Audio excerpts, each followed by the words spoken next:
And we're going live on Facebook.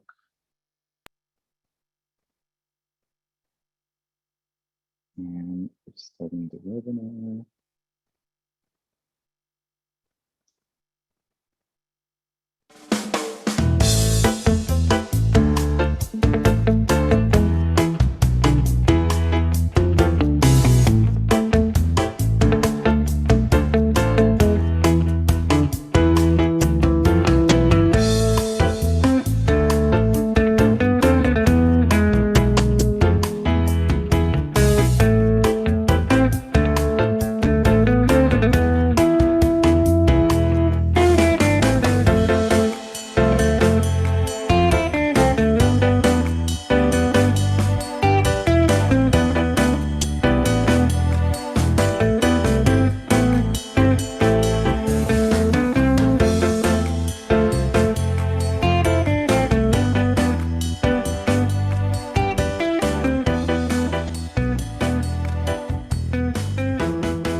Greetings, everyone. How's everyone doing?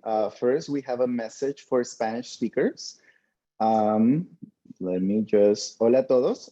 Queremos recordarles que tenemos servicios de interpretación disponibles. Si es que van al menú, en la parte de abajo, podrán ver el símbolo del mundo. Ahí pueden acceder a la interpretación de este taller en español. Good afternoon, everyone, and welcome to the very last day of the New York State Latino Gay Bi Men's Health Summit. My name is Frank Julka. I am the Latino Gay Bi Men's Initiative Manager. And before I introduce our presenters, I want to give a quick overview of the summit as well as the topic that we will be discussing today. So just a quick overview on the summit. The New York State Latino Gay Bi Men's Health Summit is an initiative funded by the New York State Department of Health and the AIDS Institute. It's been taking place virtually from the August 24th, 2 days ago, to the 26th today. And it allows a safe space where we will discuss ways to improve services, strategize how to overcome health challenges, and unify our efforts to end the HIV epidemic. Today's topic is going to be the intersection of race, ethnicity, faith, and sexual orientation. And as we know, that can be complicated. More than 2/3 of Hispanics, around 68%, identify themselves as Roman Catholic, according to the Pew Hispanic Center and Pew Forum on Religion and Public Life. Many more practice other faiths. Well, in this webinar, we will be discussing how faith communities can work together to eliminate stigma and homophobia, discuss the vital role of faith-based efforts to shift the course of the epidemic, as well as reduce HIV-related health disparities. I am joined by two presenters today, my very distinguished presenters and co-workers. The first one is Luis Nava. Luis Nava Molero is a community health educator and group facilitator for the Latino Religious Leadership Program at the Latino Commission on AIDS. He currently serves as the chair of the Policy and External Relations Work Group at the HIV Planning Group of New York City. Prior to his work at the Latino Commission on AIDS, he was an outreach specialist and group facilitator at the New York LGBT Center, focusing on immigration support and immigration social action activities. His work helped connect new immigrants with services and programs to help them establish successful lives in New York City. Luis also worked as a client outreach specialist for the Aid for AIDS International in New York City, where he conducted client home visits and developed a database that helps social workers improve services to clients. Hi, Luis, how are you doing? Hello, Fran. Thank you so much. Very excited of being part of this conversation. We are very excited to have you as well. And our second presenter is Daniel Leiva. Daniel Leiva Gonzalez is the director of the Latino Religious Leadership Program, an initiative of the Latino Commission on AIDS and the Hispanic Health Network, dedicated to health promotion and prevention education with emphasis on HIV, HCV, and testing in communities of faith.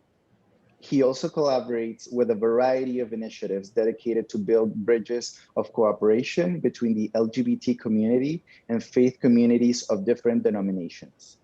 Daniel has worked extensively on issues related to the stigma in the Latino community and the intersection between health and faith.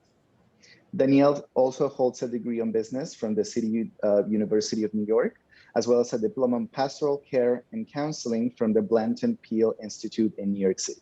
Hi, Daniel, how are you doing? I'm doing great, very happy to be here. Thank you for having us. We are really, really happy to have you as well. Before we start, we want to encourage the participants to leave the questions they might have on the Q&A section located at the menu. And also let us know where you're joining us from, what your name and affiliations are, also in the chat part. So without further ado, I leave the floor to Luis. Okay, guys, let me just share my screen with all of you.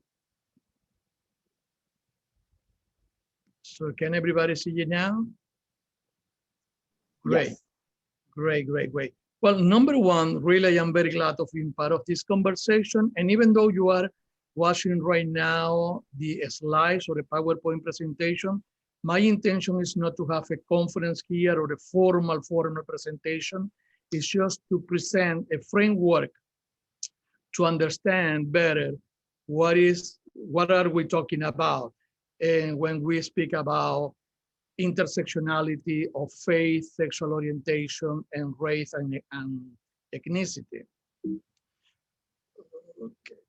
So as we can see in this slide, intersectionality is just a methodological approach to understand the different identities that conform everybody's ways of oppression, or for example, we can see here sexual orientation, mental health, race, education, religion, etc. So, and the intention is that to understand why people can be oppressed or discriminated in our society, we need to focus not only in one of the identity, but to see that all these identities exist at the same time and interact to each other, creating a more complex way of approaching to everybody's individual experience. At the same time, we have that, even though we have all of these identities working and interacting to each other, we also have that this can happen in three different levels. One of them is the intrapersonal level. It's inside of each one of us. It's based in our own values, in our own religion, in our own belief, in our own experiences.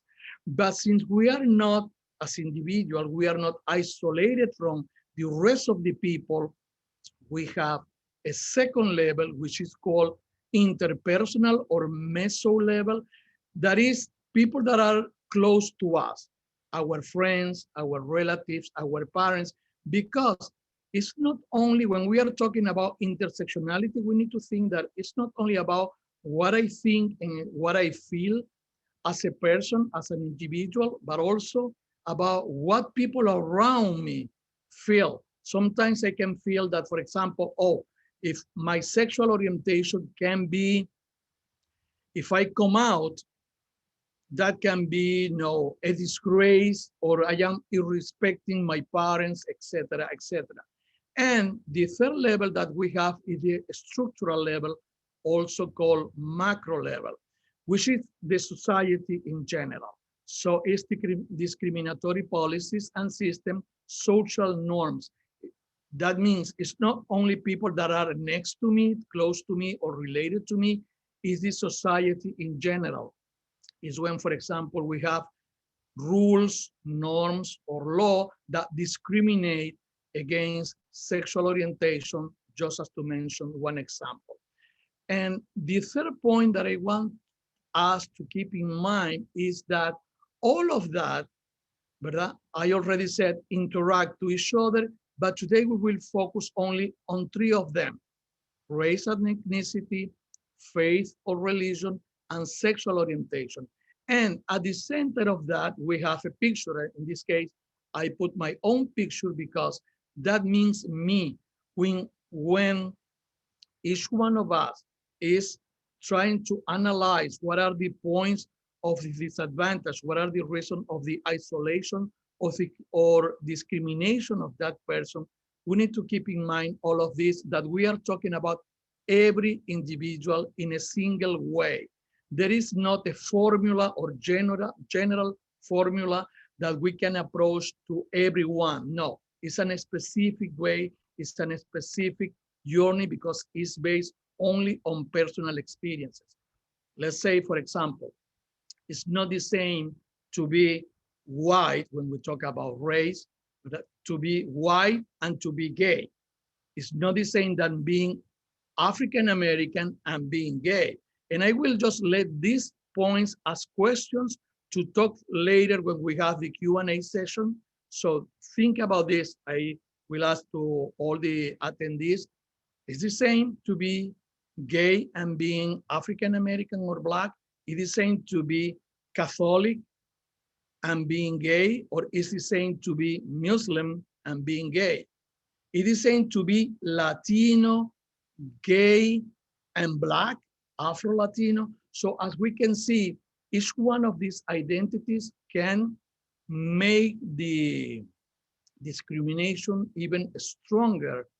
And the internal battle, the internal fight that people are having based on the sexual orientation can be stronger depending on which race you belong to and which faith you belong to as well. I think that for now, that is enough just to have as a framework, and then I will just give the microphone back to Frank. Awesome, thank you. Thank you so much, Luis. I think that was very clear, as well as just laying the foundation of what the conversation is going to be like in this hour that we have together, correct? So I want to give the mic now to Daniel, because I know that he's going to give us a little more of the lived perspective, right? The sort of day-to-day. I think foundations are amazing, but also the applications is something that we need to see how it applies. So Daniel, if you would like to share.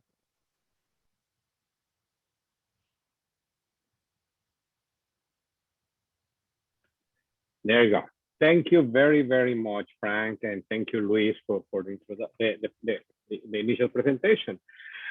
I'm just going to talk a little bit about the Latino Religious Leadership Program and how our program, which is primarily a HIV and health prevention program, a health education, health promotion program, have engaged in building bridges of cooperation between faith-based communities and many different communities and organizations around New York City and the United States, and how particularly we have been able to work with the most conservative aspects of our society to bring up this conversation about intersectionality.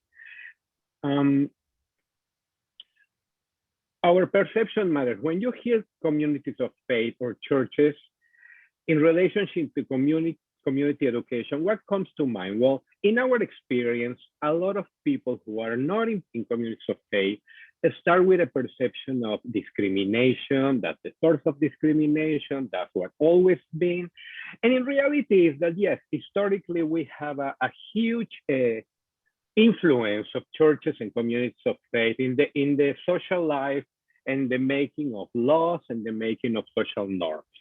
However, as we have moved as societies, and particularly since the 1970s with the sexual revolution and the gay LGBT rights movement, also communities of faith have been evolving. with this. Even since the 70s, churches like the Metropolitan Community Church, which serves the LGBT community with a very specific focus on the transgender community, having come to happen as a response to the need of people of faith in the LGBT community, or people who are questioning.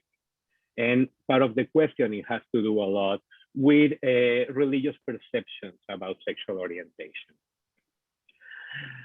We work with communities of faith because we found that these are the spaces where a lot of people come first. Before coming to health practitioners, mental health practitioners, counselors, people come to their pastors. And sometimes pastors have the answers to their questions, but sometimes pastors just rely on information that they have heard before, or they have been told about, but not really paying attention to the realities of the world we live in today. So part of the work that we do, along with educating people about the importance of the HIV testing, the hepatitis C testing, health promotion, change of habits for a better health, we also talk about the impact of stigma and the perceptions related to stigma in the healthcare setting.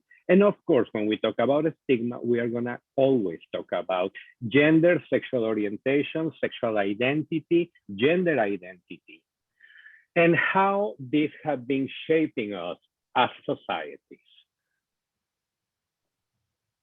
You can see that we actually work with very, very conservative segments of society. And we do this because, as we said in the program, when the program was created, we are not here to preach to the choir. A lot of communities of faith that are open and affirming, that are inclusive and welcoming to the LGBTQI plus community, have been doing the work at national and local level to have this outreach. But what happened to most of the communities of faith that have no access to information, updated information about sex, sexuality, sexual orientation, and the many expressions of sexuality that exist?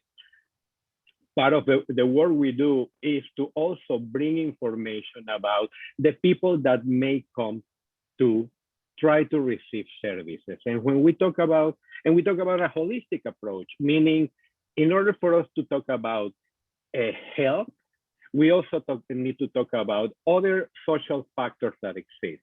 And one of these important factors is the fear that people have about disclosing and seeking specific services for sexually transmitted infections, for HIV specific, for gender dysphoria, and people trying to understand what is happening in their bodies, in their minds, and trying to live a better life. So we are here actually to support this journey in both the people that we serve in the community, but also communities of faith. And how do we do this work? We do this work by bringing to the table a diverse group of communities of faith that may be in different places. Some are more open and affirming, some more conservative. And we establish from the very beginning a common ground. We all want the well-being of the community. We all want to serve the community, and we all want the community to be whole and happy. How are we gonna do that is the question at hand, right? And that's when the conversation turns really interesting, because in order to reach out and in order to recommend testing, and in order to make referrals to different services, we need to meet the person where the person is at. And many of our brothers and sisters of the LGBTQI plus community are in many different places of fear, of anger, for rejection, or for bad treatment that has been received in the past. So our work is not only to bring to the table the needs of the community as a whole, which include the LGBTQI plus community, but also to bring the community up front to talk about the issues that are needed. And this is in a nutshell, a lot of the work we do. I have a lot more information about here, but bottom line, this is the work that we do. And in this framework, we work. It's important for me to say, I'm a proud gay man, married for the last 8 years in a relationship for over 20 plus years. I'm very, very open in the work I do about my sexual orientation, my marriage, my family. And that's for me the way to also try to educate people. Meet me, not not just as a gay man, not just as a director of a program, not just an educator, but as a whole individual that is trying to reach out to you in order for us together to have a better community. This is my introduction, and I'm going to leave it here open because I'm sure there are going to be a lot of questions. Thank you. Thank you so much, Daniel. Actually, if we could maybe speak a little slower because the interpreters are having some issues with it. I hope we stay in the slower lane. But yes, actually, we do have a question at the moment. And it's going to be aimed at both of you. It's, in your experience, do you believe that all notions or stereotypes people have about faith-based communities are still a barrier with engagement? Well, I can answer that question first and leave to Luis to continue. But yeah, in terms of stereotypes and of notions, unfortunately, yes, that's what we know. And this has to do a lot with what we see on TV, what we see on social media, that only show us the most sensationalistic and the most yellow kind of a journalism that shows the hate, that shows, you know, for example, when we had the fight for marriage equality, you know, we only saw the voices that were opposed, but there were so many voices from leaders and religious people who were in front and center trying to really bring awareness about the importance of equal rights, and we barely heard about it. In fact, in terms of HIV, although we have been working with particularly gay men and their families since the beginning of the pandemic in New York City as communities of faith, many people think this engagement about sexual orientation and a better understanding of our sexuality is new. Yes, there are old stereotypes, and a lot of people talk about the church. And my question is, what is a church? What church are you talking about?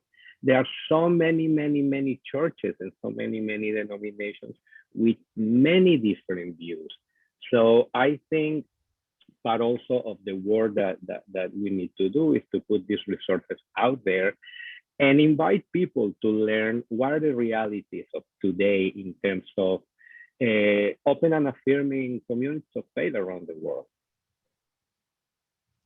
Yes, and I would like to add, Daniel, so just a little bit more based on my personal experience, that yes, stereotypes exist, of course, and they are still in there. And in my opinion, on both sides are stereotypes from the religious institutions, but also stereotypes from us, the LGBTQ community. So, and that is the point, and Daniel used one word that for me is very important about the work we do, is we are trying to establish bridges in between the LGBT community and the faith organizations. And that is the point. When you are trying to build a better way of communication between the two parts of the, from one side, the society or the churches, and the other side, you have the LGBT community. So when you are trying to have a path and a better way of communication.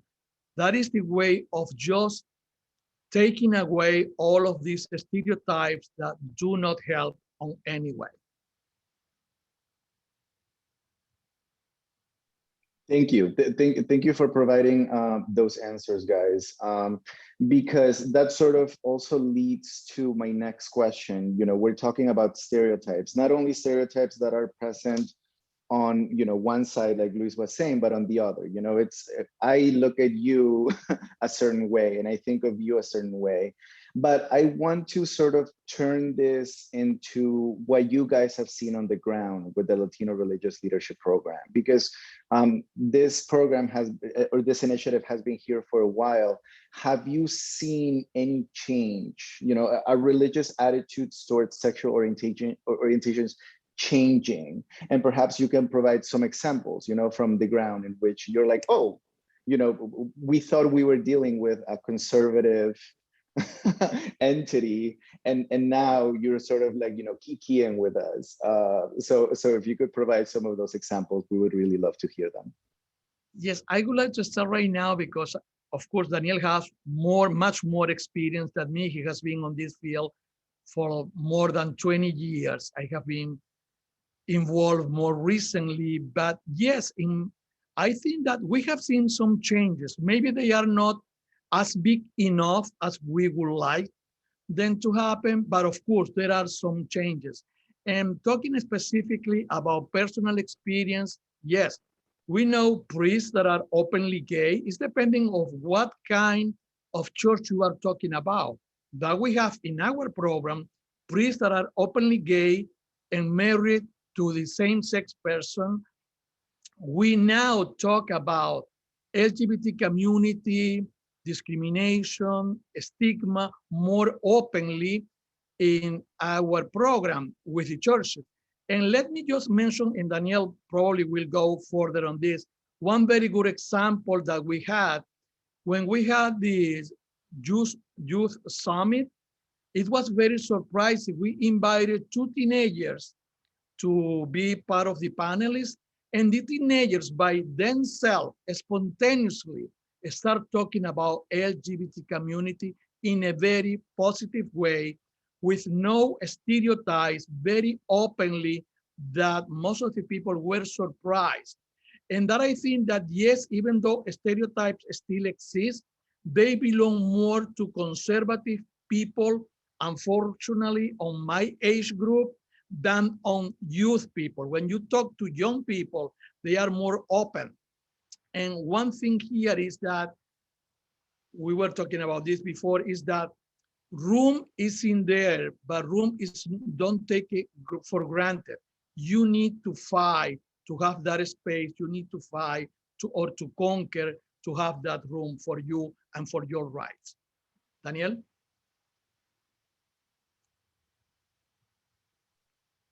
Well, yes, I have vast experience actually on this topic, not only for the work I have done here, but actually I've been involved with communities of faith for 40 years. At a personal level, I actually grew up in youth groups and within the Roman Catholic Church, and I was studying to be a priest. Then, well, you know, I was able to see beyond that and decided to take my gifts and my life in a different direction. However, I have really seen what we refer as a miracle, right, in our circles, and it's the fact that when people come sometimes to us, people start like engaging with us in different venues. People come with a very preconceived notion of what they would like to see or what they expect to see. And it's people like, you know, I don't think I'm the best example, but just for the sake of time, people like me, you know, who are actually able to be out there, being open and being very calm about who I am. Not to say that I haven't gotten any pushback from the LGBT community. Actually, I've been called a traitor. I've been called a hypocrite. because I can live in both worlds perfectly. But it's been part of a lot of work, and the work of putting myself there in all spaces that I can. With a religious program specifically, yes, we have had so many examples of people who came to us worried about the levels of HIV they see in their communities, but very afraid to talk about sexuality. And it's been a process, not of 1 month, not of one workshop. These are journeys that take years. And please, translators, let me know if I'm speaking at a good pace. We really have seen this change, but this change takes a long time and a lot of patience.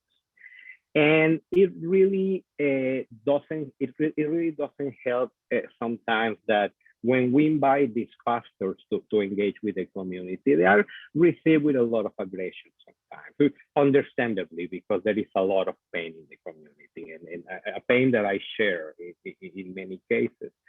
But we also have to understand that most religious organizations are vertical, right?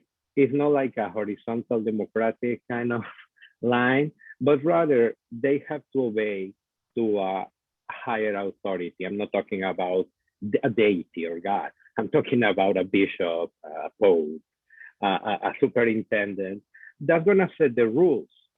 What we have seen, however, is, for example, in the Episcopal Church, although the rules were set a long time ago that no LGBTQI or identified priest, female or male, or person of transgender experience were eligible for ordination. We have seen that change since 1976. And in 2004, we had actually the first openly gay married to the same-sex partner bishop in Christianity, Bishop Jim Robinson in the Episcopal Diocese of New Hampshire. We also have seen that although the Methodist Church has an internal fight right now for the right of married men and women of LGBT experience to be ordained, there is still a prohibition, but the diocese or the prefecture of New York in the Methodist Church decided to defy the rule and welcome LGBTQI clergy. So we have seen these changes at so many levels. And for us, it's very, very important to again, bring it to the table and show it to people, because this, I don't like the word trickle down, but I'm gonna use it for the sake of conversation. These changes happening at the higher level trickle down into our communities. Now, the challenge is how different communities accept these challenges. We have seen that a huge number of Latinos in the Episcopal Church actually left because they couldn't bear to have a gay bishop. So it's not only to take a look at how the progress happens in the church, but actually what is the response that we have in our community, and what's the work that we need to do with dad, mom, grandpa, nuestro padrino, nuestra madrina, los tíos, and whoever is around. Thank you. Thank you so much. Well, we've been talking about this topic. A lot of questions came up on the Q&A, which we love to see because these are actually really good questions. And they are sort of connected as well with some of the topics that you guys were talking about, because Luis talked a little bit about, the youth that he saw was more involved and more open. And Daniel, you've talked about the fact that, you've been involved in faith-based organizations for decades, right? One of the attendees is asking, have you noticed more LGBTQ+ youth involved in religious settings, or do you notice a decline in youth participation? Luis? Okay, well, personally, I have seen the participation of young people increasing. Okay, and when I say that, it's not only about our program or the framework of our program, it's in general. It's in general. That is why my hope is more based on young people and how more progressive they are. And I am not saying I don't believe in people on my age, etc., etc. No, that will be discrimination from me to myself. But really what I see is really young people are very, very getting involved a lot. And also, you know, with a better disposition to create or to have empathy for the rest of the people, for the rest of the society. And Daniel mentioned one point that actually is, well, he mentioned many important points, but one of them is when we are talking about watching all these changes, we don't need to look only at the structure of the church, but also of the people that come to the church. That is us. We are the people that come to the church. So the priest can be gay, but maybe people that the attendees to the church, okay, the congregants, they don't want to have a gay priest. See? So it's interact in many, many different directions. But yes, my response shortly is yes, I have seen an increase in youth participation. Well, definitely, definitely, there is a statistical increase across communities of faith. But again, you know, I really like to point out to specific denominations, you know, and seems like a more Protestant denominations, the Lutheran Church, the Episcopal Church, the Methodist Church, are really striving to attract younger parishioners and more diverse parishioners, because so far, for example, in the Episcopal Church, and if there are any Episcopalians around, probably you can support me on this, but the change has been led primarily by the white community, white people. See? They are the ones that have been more involved and trying to really create spaces for everyone. But Luis was saying something very interesting. There are spaces at the table, but we Latinos specifically are not taking them. And I like to remind people that the structure of the church is not like Starbucks. You open a new Starbucks in your neighborhood and you can walk in and buy coffee. The church is not like that. The church is not a place where you need to walk in and all the tables are going to be served for you. Sometimes you really need to get engaged and to be involved to see this change. Through my involvement, I actually seen that a lot of Latino youth born in the United States are much more prone to actually participate in this LGBTQI ministry, and they are the one with a push not only to include the gay and lesbian youth, but also very strong on the transgender community, because we understand the importance of pastoral care and counseling, and the importance of embracing our brothers and sisters that are suffering the most, in order to really make these spaces useful. I'm going to use the word useful. If we only have affluent people that everybody looks alike in the ministry, we are not making any change. But if we are actually moving towards making a more inclusive environment, this is the work where we're doing, and our youth is doing it, because as Luis was saying, in the school, in their daily life, they have a much more open and affirming environment than the one my generation and Generation X grew up with. I grew up in a rather conservative environment, the Reagan era. And at the same time that we were fighting for equal rights, HIV/AIDS came in the 80s. So it was very difficult for us, but also opened the doors for a lot of our forebearers to really do a lot of the work. The question is, how are we going to continue the work and make it more inclusive for everybody, not just participating, but also being engaged, being part of. Completely. We are currently on the 20-minute mark, and we have a lot more questions here on the Q&A, and I definitely want to make sure we get to all of them, or most of them. We will see how we do, but we have a question from Tevin Matthew, and the question is, when pursuing a potential partnership with a local church, how might an organization navigate possible resistance? I'm assuming this is LGBTQ+ center organization, maybe they mean, but how would you navigate possible resistance when approaching a church? Okay, I'm gonna take that question because that's part of actually what we do at the program. And thank you very much for that question. I gotta say, for anybody who works with the State Department of Health, we work with wonderful Carol Tyrell, who for many years have been the manager of the Faith and HIV Initiative, and she has wonderful resources for a lot of people. Our model, the Latino religious model, calls for an engagement that is not a one-time, it's not one visit, it's not one presentation.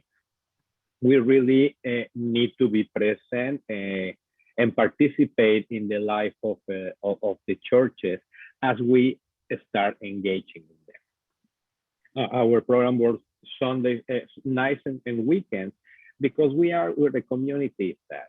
So yes, resistance is gonna be very, very common. The thing is that we need to be there and try to answer calmly, very difficult sometimes, as many questions as we can, and give examples of the many great things that can come by having an open and affirming and inclusive environment. We can definitely talk more about it, and I don't know, probably through Frank, you can get my information, my email, my number.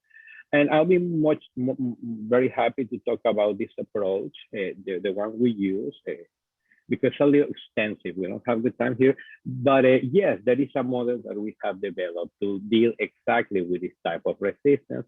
And we use slightly the trans-theoretical model as a reference to see people where people are at the beginning and how we can move them to a different space in terms of having a more open and affirming space.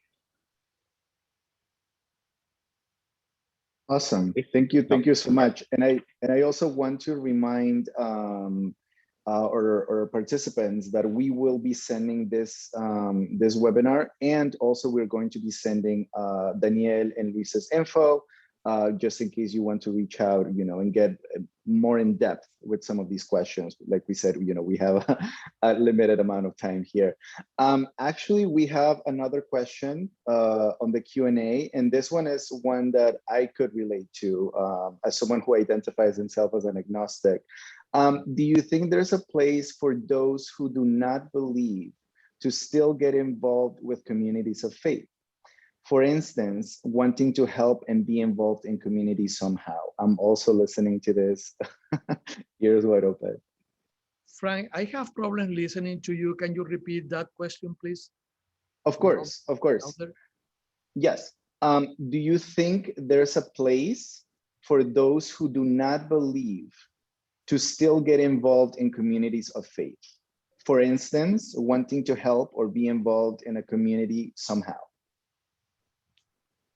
Yeah, well, I will start trying to respond that question, and of course it's a great question, but of course my answer is always yes. There is always room for everybody's initiative, even though the person does not believe, but of course can get involved, because for example, based on the program's experience, churches are not only involved in religious things, but also in social things. Many of them have shelters, different social programs, food pantry, education, and you don't have to belong to that specific religion in order to put your granito de arena, I don't know how to translate that, but to put your granito to a small collaboration if you want really to serve your community.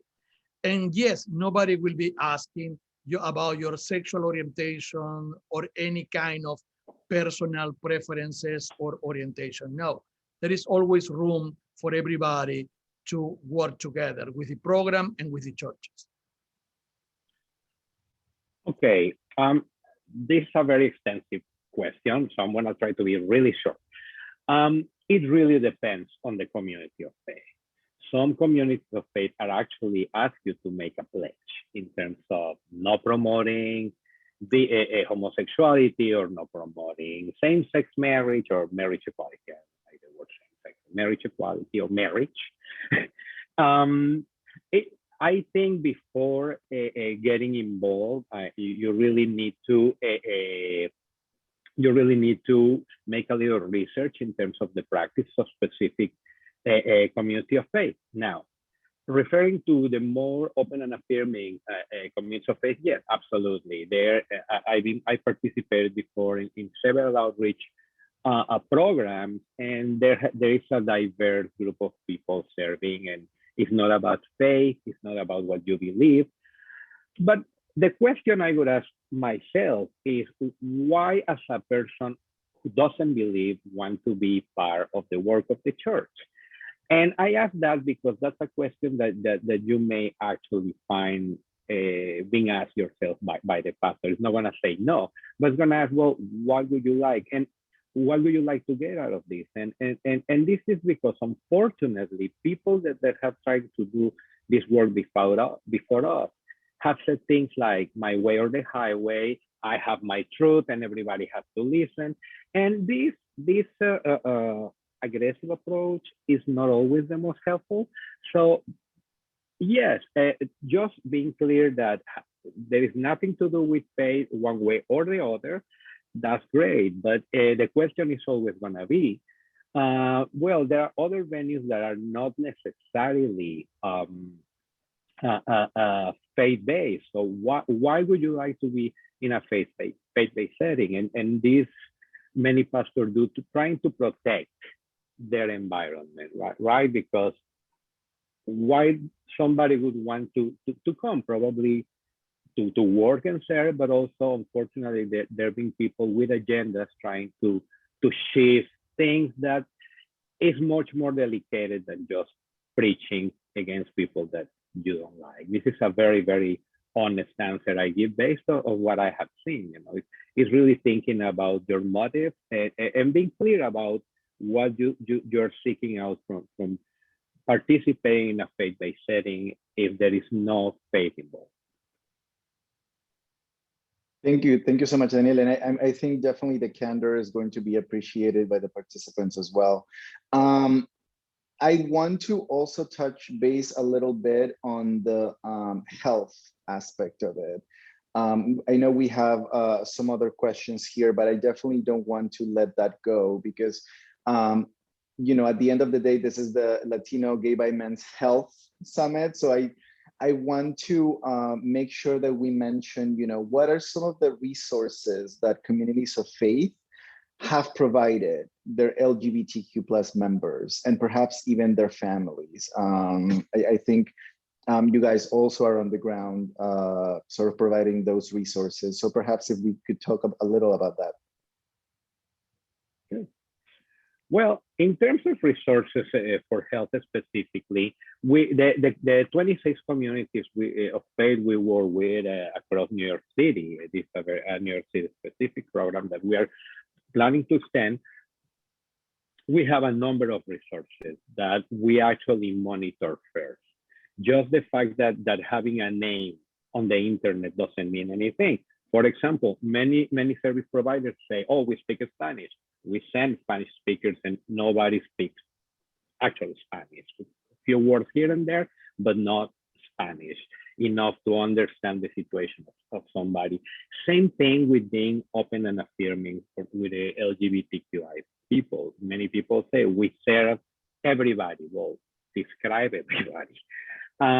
So before making referrals, because we don't have direct services in our program, but before we make referrals, we really check that the venues truly are giving what they are offering, number one.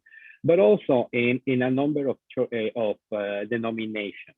For example, again, the Episcopal Church, they have specific outreach programs that are linked with services in the city for the LGBT community and specifically for the transgender community. Not only in terms of physical health, but also mental health and counseling for the spiritual health. When we talk about the wholeness of the person, we talk about physical, mental, and spiritual health. And this is the way it is understood. We have a complete list, and actually the Human Rights Campaign on their faith and religion in their website have a list of national resources for LGBTQI communities. And of course, for us, the place where people having really found a place at the table as who they are is Callen Lord. Callen Lord really has been very sensitive to the needs of people who are struggling with the idea of faith and identity. These are some resources. Also, is, for example, PFLAG. PFLAG, again, has parents and friends of the LGBT community, and they have a number of resources. It's still kind of difficult to have specific religious sources in health settings. I have met very few chaplains in hospitals that actually are versed understanding the realities of the LGBTQI people, individual or community. But I think the work that we do in terms of like checking venues before making referrals is crucial, and I think we all should be doing it. Okay, Luis, would you like to add something perhaps to, what are some of the resources of No, I think Daniel covered it very well, but particularly keeping in mind that when we talk about health, we need to think in a more general way, not only about physical health, but emotional, social, and spiritual health. Okay, perfect. So we have another question from Samantha Rickett. I'm gonna try to paraphrase because I'm not quite sure what they meant. When a client comes with a stigma with cultural sensitivity, how can you address that situation? Or barriers on sexual health? I'm assuming, they're talking about the fact that, like Daniel and Luis, you guys were mentioning, there is a lot of stigma, and sometimes there is resistance to being culturally sensitive to other groups, right? Among them, sexual minorities. So how have you addressed that situation if you found some of the barriers? Well, definitely. Yeah, well, definitely something I can say is definitely the sensitivity of the work is very difficult to work with somebody when the person is there and the provider is not ready. The work that we're trying to do is actually provide a readiness for the provider, in this case, the pastors or the chaplains, to be culturally sensitive to sexual health and sexual orientation. What happened is, talking about sexual health, even with your doctor, is difficult. Doctor, I have gonorrhea. Doctor, I had a unprotected sex and probably I need to have an HIV test. We know, many of us know that it's very difficult for people to even take that step. So I think what we really need to do in this case, Samantha, is we need to start thinking about this approach before it happens and identifying both pastors, health practitioners, nurses, counselors that are open and affirming to the needs of the LGBTQI community. And I think this work needs to be preemptive and not reactionary. It needs to come before the person arrives to the door, because when the person arrives to the door and we don't know how to do, might be a little late. This is a more complicated question. So right now, I think the most important thing is to start preparing ourselves to deal with all kinds of barriers and engage people, again, like pastors and other service providers into this work, so we have these services available for people. Yes, and I also would like just to add, Daniel, one more factor here that is about the internalized stigma. So we are talking about, yes, the stigma from providers, but about when I, as a client or as a person, come to get a service, but I have internalized stigma about what I think these people will stigmatize me. So it's not only about looking at others, it's also looking at myself, how my reaction is. I like that. I like that idea, because we definitely always put the responsibility on other people, right? But we also hold some of that responsibility. So thank you so much, Luis, for highlighting that. We are also on the 5-minute mark now, so I want to make sure we get to some of these other questions. But you know, I don't want to leave this behind. And the question is, what's the advice for LGBTQ+ folks who are looking to get involved in a community of faith, but are hesitant because of the history of religion and sexual minorities, like you guys were saying? So if you could give them, you know, advice on how to approach this, what would be your advice? Well, surely I will start and then give the time to Daniel, but surely is we need to fight for what we really are expecting to get. So nothing, Daniel mentioned the example about a Starbucks. Yes, when you want to be involved in a community of faith, and actually, but you're afraid of some of the stereotypes and some of the dogma the church can have, you need to fight. When I say fight, it's not going with a gun, etc., etc. No, but you need to have your own battle, being active, being engaged. So if you really want to see being part of the church and to see some changes, you need to be part of the solution. You need to engage in order to get these changes being done. So don't take it for granted. Church is in there, but the church is an active organism, and we are part of that organism. Well, I don't know where the person is located for this question, but I would say, number one, find an Episcopal church and they will refer you. Find a Lutheran church and they will refer you. In my own experience, very quickly, I grew up and I was formed as a Roman Catholic. And for many years, I participated with Dignity New York, which is LGBTQI Catholics. After 8 years of heavy involvement, I realized that probably the Catholic Church wasn't the place for me. So I became Episcopalian. I found a church that actually was open and affirming for my specific needs. I'm not saying that's going to be the journey for everyone, right? Luis and I were talking about our different experience previously.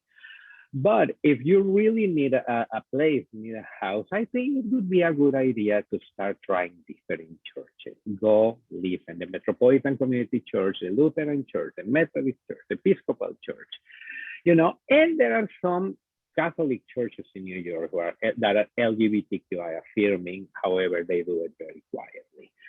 I would say do some research, ask questions online, ask questions on social media, and if you care about having a little more conversation, contact me. I can give you some referrals, definitely.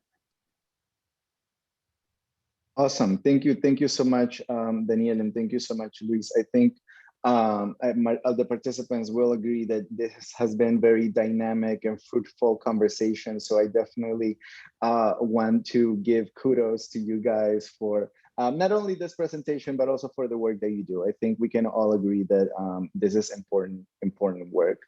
I also want to remind the participants of National Faith HIV/AIDS Awareness Day, which is going to be on the 29th.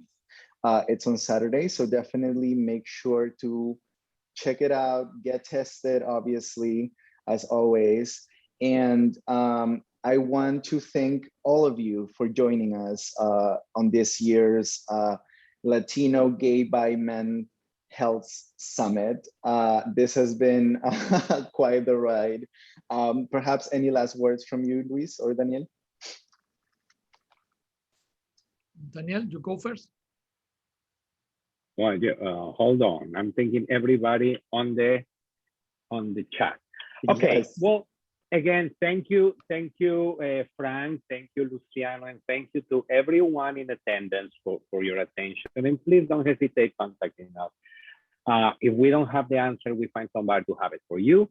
And as Frank says, National State HIV/AIDS Awareness Day is a wonderful opportunity to see what people are doing, what is happening out there. So don't be afraid, ask questions, go places, you know, and if one place doesn't work, go to the next. Don't give it up, because if your faith is an important part of your life as a human being, pursue it. Don't let anybody take it away from you. Thank you. I will just say amen and muchas gracias. Muchas gracias, chicos. So I also want to remind participants really quick that the evaluation for this webinar is going to be available in the chat, but it's also going to be sent your way. So please make sure you complete that. And without further ado, thank you so much and see you guys on the next one. Take care. Bye-bye. Thank you, everyone.